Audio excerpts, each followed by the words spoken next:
Hi mga ka-PUV, day 66 na tanaw sa pagbasa sa 100 Life-Changing Quotes Devotional. So magsugod na ta. Ingon diri nga, success is stumbling from failure to failure with no loss of enthusiasm by Winston Churchill or Churchill. So no, ang success ko no is stumbling sa katong failure to failure nga no loss sa atong pagpaningkamot, sa atong pagpadayon, no?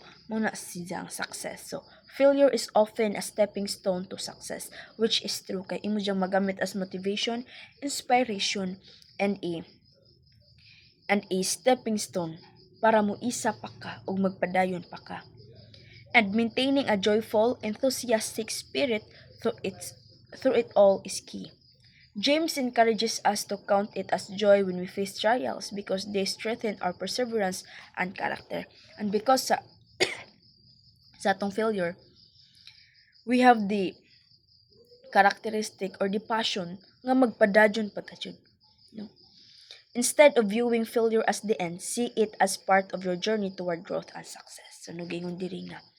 Kasas imong tin-awon ang failure as a problem or as a kanang down nga or have no wala kay chance nga ma-success, but tin-awon nimo siya as a motivation, inspiration nimo.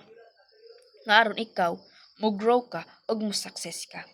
God is working through every challenge to bring you closer to the victory He has planned. And don't forget gayud nga ang Ginoo nagauban gayud kanimo.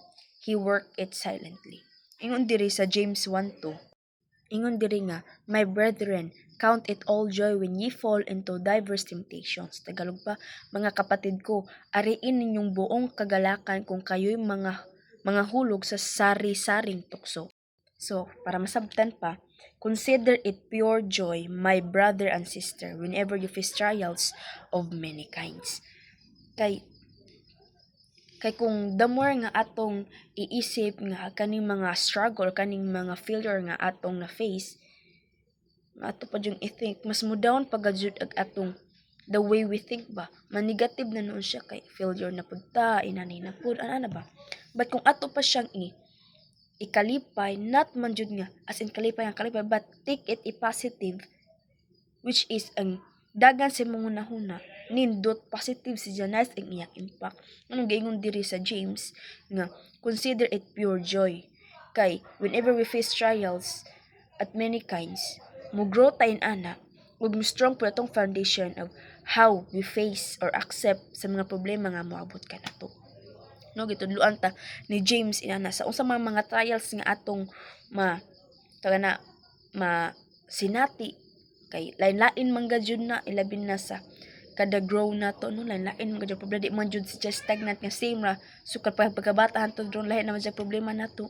That's why gingon dir sa James nga consider it pure joy kay pinaagi ana mo grow ta mo kusgan ta og pinaagi ana makakuan ta sa kagalingon nga we need to be a positive and pinaagi aning mga failure mas success ta noon. And adyo isip pa nga ang failures makadown nimo, but ang failure makapasuccess nimo. Kadiri ka mangita og kusog, mangita inspiration og motivation nga magpadayon.